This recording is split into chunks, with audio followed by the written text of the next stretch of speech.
କିନ୍ତୁ ଆଉ ଯୋଡ଼ିଏ ପାପ ଅଛି, ସେ ପାପ ଅତି ଗୁରୁତର ପାପ, ଯାହାର ପ୍ରାୟଶ୍ଚିତ ହିଁ ନାହିଁ, ତାହା ଜୀବ ଭୋଗିବାକୁ ପଡ଼ିଥାଏ। ସେ ପାପ ଦୁଇଟା କ'ଣ? ଗୋଟେ ହେଲା କୃତଘ୍ନ ପାପ, ଆଉ ଗୋଟେ ବିଶ୍ୱାସଘାତ। କୃତଘ୍ନ ଆଉ ବିଶ୍ୱାସଘାତ। ତମେ ଅସମୟରେ ପାଣି ପାଉନଥିଲ, ରୋଗରେ ପଡ଼ିଥିଲ, ଛଟପଟ ହେଉଥିଲ, ଔଷଧ ଖାଇବାକୁ ପଇସା ନଥିଲା, କିମ୍ବା ତମ ଭୋକରେ ମରିଥାନ୍ତ, ଖାଦ୍ୟ ନଥିଲା, ତମକୁ ଜଣେ କେହି ସାହାଯ୍ୟ କଲା।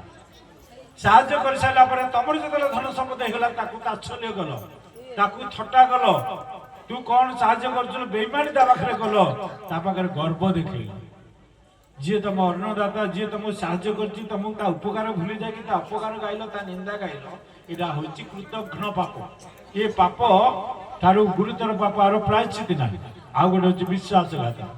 ଯଦି କାହା ନାଁରେ ତମେ ଜମିବାଡ଼ି ବୋଲି କରିଦେବ, ଆଉ ତାକୁ ନମିନି ରଖିଦେବ, ଭାଇ ମୁଁ ମରିଗଲା, ମୋ ଅନ୍ତେ ତୁ ମରିବୁ, କେମିତି ମରିଯା, ମୁଁ ସବୁ ଯାକ ନେଇଯିବି। ତା କୋଳରେ ସେଇଥିବ, ତଣ୍ଟିଟା କେମିତି ତଣ୍ଟିରେ ଛୁରୀ ଲଗେଇଦେଲେ କି ମାରିଦେବ। ଇଏ ହେଲା ବିଶ୍ୱାସଘାତ। ଯିଏ ବିଶ୍ୱାସଘାତ କରେ ପଳେଇବେ ନା କ'ଣ? ପଳେଇବେ। ଆସୁଛନ୍ତି ଆଉ ବିଶ୍ୱାସଘାତ ଯିଏ କରେ ତାର ପ୍ରାୟଶ୍ଚିତ ନାହିଁ। ଆଉ ପ୍ରତ୍ୟେକ ପ୍ରାଣୀ ମାତୃଗର୍ଭରେ ଭଗବାନଙ୍କ ପାଖରେ କଥା ଦେଇ ଇଏ ସୃଷ୍ଟିକି ଆସିଲା ପରେ ବିଶ୍ୱାସଘାତକ କାମ କରିଛନ୍ତି। ଆମେ ମାତୃଗର୍ଭରେ କ'ଣ କହିଲେ? ପ୍ରଭୁ ଏ ରୁଦ୍ଧ କାରାଗାରରୁ ମୋତେ ଉଦ୍ଧାର କରିଦିଅ ପ୍ରଭୁ, ମୁଁ ମୁହୂର୍ତ୍ତେ ଆଉ ବଞ୍ଚି ପାରୁନି, ଏଥିରେ ମୋତେ ଏଇଥର ଗଲେ ତୁମକୁ ଭଜିବି, ପୂଜିବି, ତୁମକୁ ଡାକିବି, କେବେ ଭୁଲିବି ନାହିଁ। ଭଗବାନଙ୍କ ପାଖରେ ସତ୍ୟ କଲା, ଭଗବାନ ପରମ ଦୟାଳୁ, ତାପରେ ବିଶ୍ୱାସ କରି ତାକୁ ଉଦ୍ଧାର କରିଦେଲେ। ମାତୃଗର୍ଭରୁ ପଡ଼ିକି କୁଆଁ ବୋଲଦେ ସବୁ ପାଶରେ ଗଲା। ଠାକୁର ଲେଖିଲେ, ଆଉ ଚିହ୍ନିବ କି ଚକ୍ରଧର, ଆଉ ଚିହ୍ନିବ କି ଚକ୍ରଧର, ଜନନୀ ଜଠର କଥା ମାନ ସ୍ୱାମୀ, କେବେ ହେଲାଣି ପାଶର, ଆଉ ଚିହ୍ନିବ କି ଚକ୍ରଧର, ଆଉ ଚିହ୍ନିବ କି ଚକ୍ରଧର। କହେ ଅଭିରାମ ବଡ଼ ହେତୁ କର୍ମ, ଅଟେ ମୋ ପୂର୍ବ ଜନ୍ମର, କହେ ଅଭିରାମ ବଡ଼ ହେତୁ କର୍ମ, ଅଟେ ମୋ ପୂର୍ବ ଜନ୍ମର। ଯାହା ଦେଖିଥିଲି, ଯାହା ଶୁଣିଥିଲି, ଯାହା ଦେଖିଥିଲି, ଯାହା ଶୁଣିଥିଲି, ତେଣୁ ସେ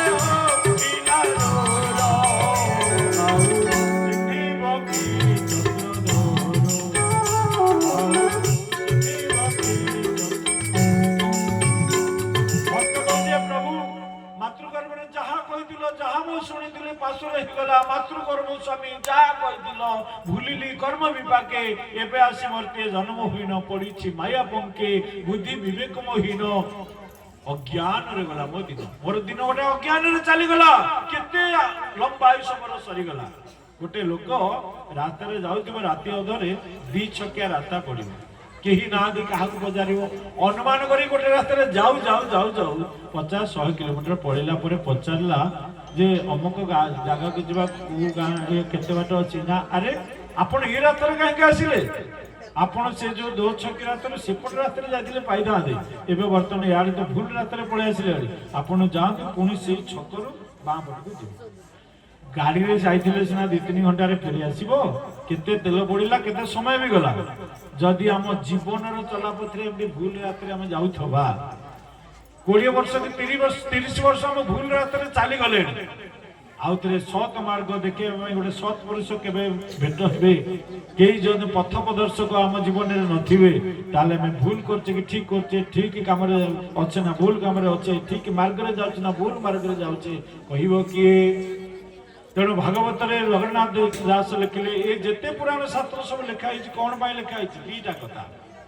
জীবর বোধ মুখ্য বেনি বিচার যেতে শাস্ত্র বেনি প্রাণীর ভাল মন্দ বাণী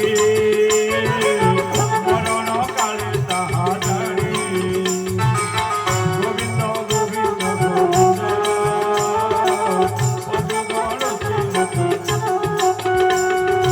দুইটা মার্গ গোটে বদ্ধ মার্গ যাকে প্রবৃত্তি মার্গ কুহযায় গোটে নিবৃত্তি মার্গ হল মুক্তি মার্গ ए 2टा मार्ग जड़े जाऊँगी हरिचरण को जड़े जाऊँगी फल भोगे ତେଣୁ ଏ ଦି ଜଣ ଯାକ ଭିତରେ ଜଣେ ଯମପୁରକୁ ଯାଉଛି, ଜଣେ ବିଷ୍ଣୁପୁରକୁ ଯାଉଛି। ଯିଏ ମୁକ୍ତି ମାର୍ଗ ଯାଉଛି ବିଷ୍ଣୁପୁରକୁ ବୈକୁଣ୍ଠକୁ ଯିବ, ଯିଏ ବଦ୍ଧ ମାର୍ଗ ଯାଉଛି ଯମପୁରକୁ ଯିବ। ଏ ଯୋଡ଼ିଏ ବାଟ ଜାଣିଲେ ତମେ କୋଉ ବାଟରେ ଯିବା ତା କହିବ କିଏ? ଗୁରୁ କହିଲେ ତାହା ଜାଣି ରହିଲେ ବ୍ରହ୍ମ ଥାଏ ପ୍ରାଣୀ। ଗୋବିନ୍ଦ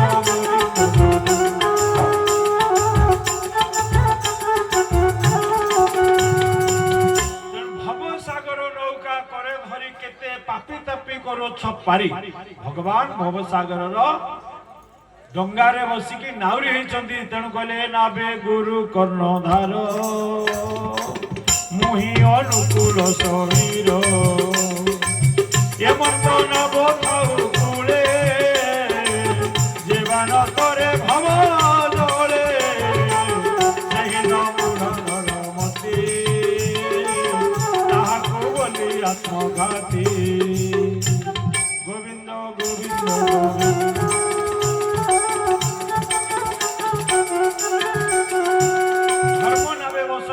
संसारे भाग्यवान से संसार जिते सुख अच्छे सब 1.5 दिन कथा अमृत को छाड़ी 9 बुंज विष।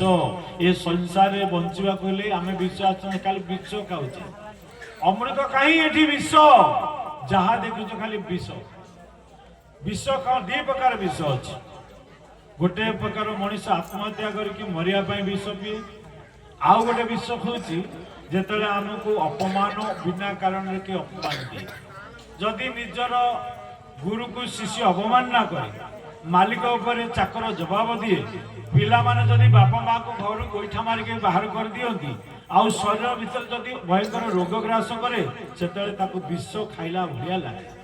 विष खाइले जेमिति लागे से भली ता शरीरटा ताको घृणा लगे विष खाइला परी।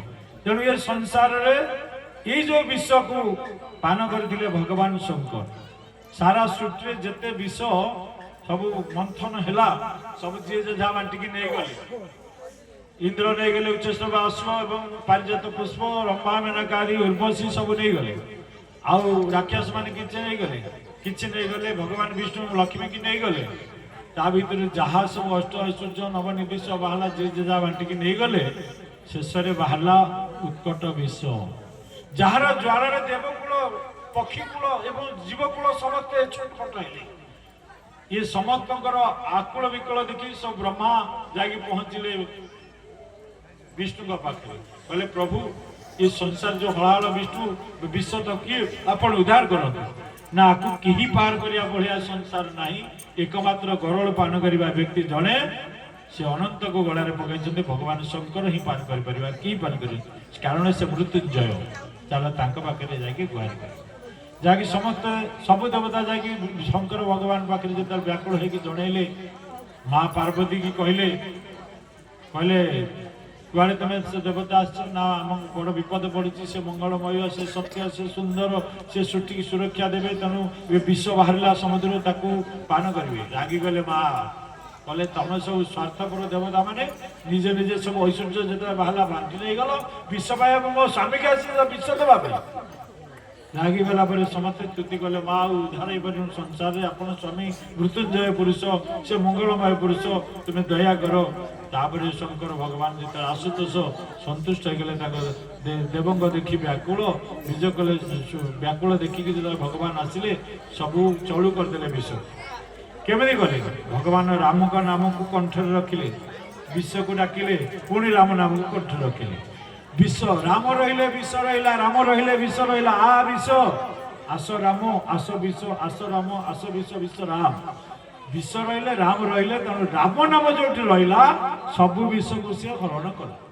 तेणु राम रहिले तले मझे रहिले विष ऊपर रहिले राम तलुक गलानी नीलकंठ पड़गला कंठ तेणु ना है नीलकंठ भगवान विष को केवल पान करते ये संसार बचा कहले विषयुक्त ये शरीर जार नाम है टेंशन मुंड को विष चढ़ीगले मनीष जहाँ करे टेंशन हो जाए से विष को उद्धार करने एकमात्र औषध हूँ राम नाम।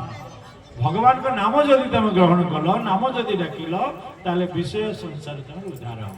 तेणु कोइली लो खाई जे विषया मद ताको पाई सिना निद ଗୋବିନ୍ଦ ଯାଇଛନ୍ତି ନିଦଲ କୋଇଲି ଖାଇଛନ୍ତି ଦେବୀ ଦୟା ମୋର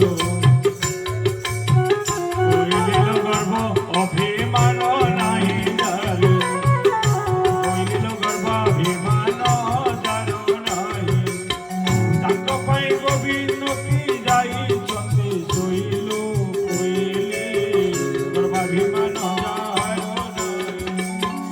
ଯାହାର ଗର୍ବ ନାହିଁ ଅଭିମାନ ନାହିଁ ତା ପାଇଁ କାହିଁ ଭଗବାନ ଶୋଇବେ ଯେ ବିଷୟ ନିଦ ଖାଇକି ନିଗୁଣ ନିଦରେ ଶୋଇଥାଏ ଭଗବାନ ତା ପାଖରେ ଶୋଇ ଯାଇଥାନ୍ତି ସେ ଯେତେ ଡାକିଲେ ଭଗବାନ ତା କଥା ଶୁଣନ୍ତି ନାହିଁ ତେଣୁ ମତେ ଯେ ହିଂସା ସୁଖ ବେଳେ ମୁଁ ତାକୁ ହିଂସା ଅନ୍ତକାଳେ ତେଣୁ ଜୀବ ଯେତେବେଳେ ମାତୃଗର୍ଭରେ ଶପଥ କରିକି ଆସିଛି ଭଗବାନ ତାକୁ କିଛି ସମୟ ଚେତନା ଦେବା ପାଇଁ ଏ ଗୋଟିଏ କଳିଯୁଗରେ ଉପାୟ ଏ ଜୀବ ସାଧୁ ସଙ୍ଗ ବିନୁ ଲପି ନପାରେ ମୋର ତନୁ ତେଣୁ ସାଧୁ ସଙ୍ଗ କଲେ ତା ପୂର୍ବ ଚେତନା ତାର ଜୀବନର ଲକ୍ଷ୍ୟ ତାର ପ୍ରକୃତ କର୍ମ କ'ଣ ସେ ବିଚାର କରୁ ସେ ଭାଗବତ ହରିକଥା ଶ୍ରବଣ କରିବା ଦ୍ୱାରା ତାର ପୂର୍ବ ସ୍ମୃତି ସୃଷ୍ଟି ହେଇଯିବ ତେଣୁ ଗୀତା ଭଗବାନ ରାମଚନ୍ଦ୍ର ଭଗବାନ କୃଷ୍ଣ ଯେତେବେଳେ ଅର୍ଜୁନକୁ କହିଲେ 18ଟା ଯୋଗ କହିବା ଭିତରେ ତାଙ୍କର ଯେତେବେଳେ ସବୁ ଯାକ ଶୁଣି ସାରିଲେ ତାଙ୍କୁ ଚେତନା ଜ୍ଞାନ ଆସିଲା ସେଠି କ'ଣ କହିଲେ ନଷ୍ଟ ମହା ସ୍ମୃତି ଲବ୍ଧ୍ୱା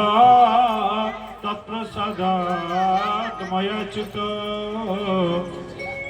ସ୍ଥିତୋ ଅସ୍ମି ଗତ ସନ୍ଦେହ କରିଷ୍ୟେ ବଚନ ତବ ହେ ପ୍ରଭୁ ଆପଣଙ୍କ ପ୍ରସାଦରୁ ମୋର ସ୍ମୃତି ଶକ୍ତି ଜାଗ୍ରତ ହେଇଗଲା ମୋର ମୋହ ନଷ୍ଟ ହେଇଗଲା ଏ ଜାଗତିକ ପଦାର୍ଥ ପରେ ଯାହା ମୁଁ ଦେଖୁଥିଲି ସବୁ ମିଥ୍ୟା ମାୟା ଆଉ ୟା ଭିତରେ ମୁଁ ମୋର କହି ଯୋଉ ମୋହ ସୃଷ୍ଟି ହେଉଥିଲା ବାସ୍ତବରେ କ'ଣ ମୋର ନୁହେଁ ଏ କଥା ନ ଜାଣି ପରସ୍ପର ଭିତରେ ଯୁଦ୍ଧ ବାଦ ସବୁ ଲାଗି ରହିଛି ମୃତ୍ୟୁର ଘଣ୍ଟା ବାଜିବା କ୍ଷଣି ତତ୍କ୍ଷଣାତ୍ ଆମକୁ ଏ ଦେହ ଛାଡ଼ିବାକୁ ପଡ଼ିବ ଫେର ଯିବ ମୋର କହୁଥାଏ ଏଇ ମୋର ଯିଏ କହେ ଭଗବାନ ତାକୁ ମାରନ୍ତି ଯିଏ ତୋର କହେ ତାକୁ ଭଗବାନ ତାର ତେଣୁ ଦୁର୍ଯ୍ୟୋଧନ କହିଲା ମୁଁ ସୂଚକ୍ରେ ବେଦିନୀ ଦେବିନି ବିନା ଯୁଦ୍ଧେ ସୂଚକ୍ରେ ବେଦିନୀ ଦେବିନି ମୋର କହିବାରୁ ତାର 100 ଭାଇ ଯାକ ସବୁ ବିନାଶ ଆଡ଼ିକି ଗତି କଲେ ଅର୍ଜୁନ କ'ଣ କଲେ ଶିଷ୍ୟତେ ଅହମ ସ୍ୱାରିମାମ ତ୍ୱଂ ପ୍ରପନ୍ନମ ମୁଁ ଆପଣଙ୍କର ଶରଣାର୍ଥୀ ମୁଁ ଆପଣଙ୍କର ଶିଷ୍ୟ ମୋ ପାଇଁ ଯାହା ହିତକାର ଯାହା ମଙ୍ଗଳମୟ ତାହା ଉପଦେଶ ଦିଅନ୍ତୁ ତେଣୁ ସାରଥୀ ହୋଇଛ ନାଥ ଯାହାର ରତେ ତାହାକୁ ଚଳଉଛ ଉତ୍ତମ ପଥେ ତୁମେ ସ୍ୱାମୀ ଯାହାର କି ଭୟ ଅଛି ତାର ଦିବ୍ୟ ଚିତ୍ତେ ବିଚାର ନ ଦିଅନ୍ତୁ ଗତି ମୁଁ ଆସିଛି ମୋର ଗତି କ'ଣ ମୁଁ କୁଆଡ଼ିକି ଯିବି ମୁଁ ଆସିଛି କୋଉଠୁ ମୁଁ ଯିବି କୋଉଠିକି କ'ଣ କରିବାକୁ ଆସିଛି କ'ଣ କରୁଛି ଏହାର ସମୀକ୍ଷା ଯେତେବେଳେ ଆମେ ନିଜ ଭିତରେ ଚିନ୍ତନ କରିବା ସେତେବେଳେ ଆମକୁ ଜାଣିପାରିବା ସେତେବେଳେ ଗୁରୁଦେବଙ୍କୁ ଗୁରୁକୁଳ ଆଶ୍ରମରେ ସବୁ ଶିଷ୍ୟମାନେ ପାଠ ପଢୁଥିଲେ ସତ୍ୟ ଯୁଗରେ ଦେବତା ମାନବ ଦାନବ ସମସ୍ତେ ଯାଇ ବ୍ରହ୍ମାଙ୍କ ପାଖରେ ତାଙ୍କର ପୁତ୍ର ନା ସମସ୍ତେ ଯାଇକି ତାଙ୍କ ପାଖରେ ଯେତେବେଳେ ପହଞ୍ଚିଲେ ବ୍ରହ୍ମା କହିଲେ ତମେ ମାନେ ଯାଅ ଆଗେ ତୁମେ ତପସ୍ୟା କର ବା ବ୍ରହ୍ମଚର୍ଯ୍ୟ ପାଳନ କରିବ ତାପରେ ଆସିବ ଉପଦେଶ ଦେବି 32,000 ବର୍ଷ ଯାଇକି ତପସ୍ୟା କଲେ ବ୍ରହ୍ମଚର୍ଯ୍ୟ ପାଳନ କଲେ ସଂଯମତା ହାସଲ କଲେ ଏବଂ ଆସିଲେ ଯେତେବେଳେ ନିଜକୁ ସମୀକ୍ଷା କରିବ ନିଜକୁ ନିଜେ ବୁଝିବ ତାପରେ ପ୍ରଶ୍ନ ପଚାରନ୍ତି ଗୁରୁ କହିଲେ ହେ ଗୁରୁଦେବ ଆମେ ବର୍ତ୍ତମାନ ଆସିଗଲୁ ଆମର 32 ବର୍ଷ ବ୍ରହ୍ମଚର୍ଯ୍ୟ ପାଳନ ହେଇଗଲା ଆମକୁ ଉପଦେଶ ଦିଅନ୍ତୁ ବ୍ରହ୍ମା କହିଲେ ଦେବତା ମାନେ ତୁମେ ଆସ ବଡ଼ ଭାଇ ତମେ ବ୍ରହ୍ମଚର୍ଯ୍ୟ ପାଳନ କଲ ନା ହଁ ନା ତମକୁ ମୁଁ ଗୋଟିଏ ଅକ୍ଷର ମନ୍ତ୍ର ଦେବି ସେ ମନ୍ତ୍ରର ନାଁ ହେଲା ଗ ବର୍ତ୍ତମାନ ତୁମେ ବ୍ରହ୍ମଚର୍ଯ୍ୟ ପାଳନ କରିଛ ଜ୍ଞାନ ହାସଲ କରିଛ ବିଚାର କରିକି ମତେ କହ ଦର ଅର୍ଥ କଣ ଦେବତା ମାନେ କହିଲେ ଦର ଅର୍ଥ ହଉଛି ଦମନ କରିବା କଣ ଦମନ ମାନେ ଇନ୍ଦ୍ରିୟ ମାନଙ୍କୁ ଦମନ କରିବା ସଂଯମ କରିବା କାରଣ ଦେବତା ମାନେ ଭୋଗର ଅଧିକାରୀ ତେଣୁ ସବୁ ଭୋଗ କର ଯେ ଅନାସକ୍ତ ଭାବରେ ଭୋଗ କରିବ କୌଣସି ଆସକ୍ତି ହବ ନାହିଁ ଦମନ କରିକି ଇନ୍ଦ୍ରିୟକୁ ସଂଯମ କରିକି ଭୋଗ କରିବ କହିଲେ ହଁ ଠିକ ବୁଝିଛ ତାପରେ ମାନବ କହିଲେ ମାନବ ତମେ ମାନେ ବର୍ତ୍ତମାନ ସାଧନା କଲ 32 ବର୍ଷ ତମକୁ ସେଇ ଗୋଟିଏ ଅକ୍ଷର ଦେଲି ତୁମେ କୁହ ଦର ଅର୍ଥ କଣ ମାନବ କହିଲେ ଗୁରୁଦେବ ଆମେ ସଂସାରୀ ଲୋକ କେବଳ ଧନ ସମ୍ପଦ ରୋଜଗାରରେ ମନ ବୁଲି ରହିଲା ତେଣୁ ଆଉ ଧର୍ମ କିଛି କରିପାରିବେନି ଆମେ तेणु आम दान कले किसी धर्म हम दर अर्थ दान। हाँ ठीक बुझ दान ही देव नित्य लोभ न करी कदाचित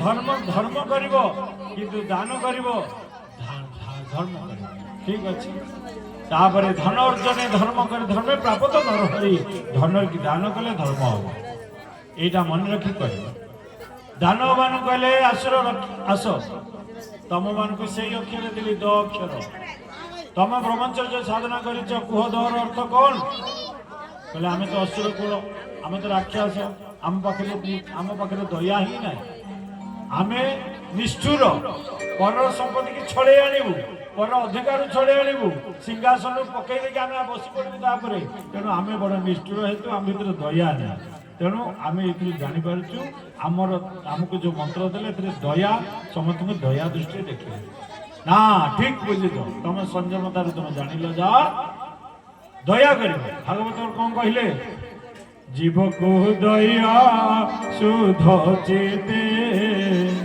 महागहन ए जगते गोविंद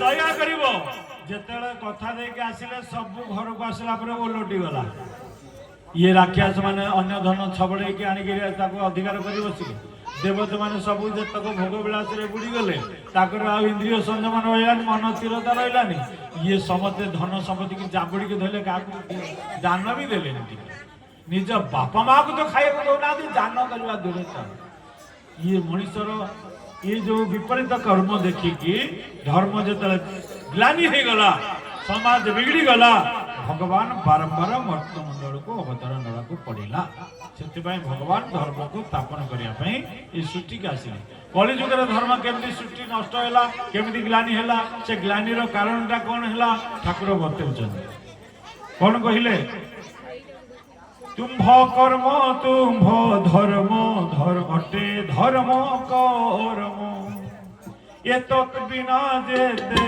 कर्म सकल अधर्म भृत्य स्वरूप तुम्हार आदेश पालन जे नित्य करती से धर्मवंत जन अनंत कामना मानो विसर्जन करी एकाग्र मन रे देवे भजे देव हरि इंद्रिय व्यापार द्वारा धर्मानुशीलन जे नित्य करती से धर्मवंत जन कर्मर फल रे दार आसक्ति न थाए धर्मवंत प्राणी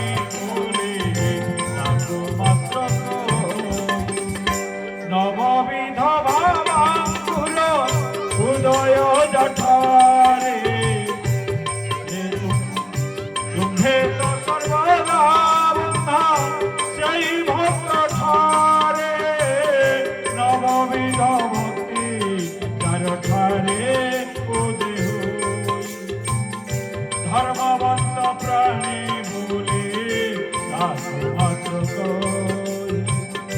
सप्त गौण रस छाड़ी मुख्य पंचरस सज जाने से भक्त तुम्हारास अनंत का अष्टविध साथी कले सप्त ज्ञान भूमि जापासे उदय से धर्मवंत प्राण अनंत कामना मान विसर्जन करी एकाग्र मन रे देवे भजे देव हरि निष्काम जे शुद्ध पूत जे आलस्य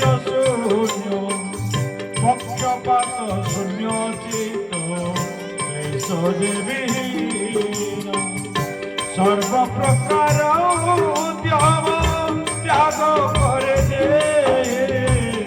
ধর্মবন্ত প্রাণী বলে তাকে মাত্র শত্রু মিত্র মান অপমান উচ্ছ্বসিত সুখ দুঃখ নিন্দা তুতি যার আসক্তি শূন্য মন চিরমতি যার ସେହି ধর্মবন্ত প্রাণী আহে চক্র বিশেষ বাহুল্য করে কহিবি মুই তুম্ভ সেবা তুম্ভ কর্ম ধর্ম বলিত যেতে এ ধর্ম প্রণালী কহিলি বুঝায়ে এই ধর্ম যেতে বেলে গ্লানিকে ভজ সেতে বেলে অব্যক্তরু ব্যক্ত হইয়াস সাধুଙ୍କୁ পালন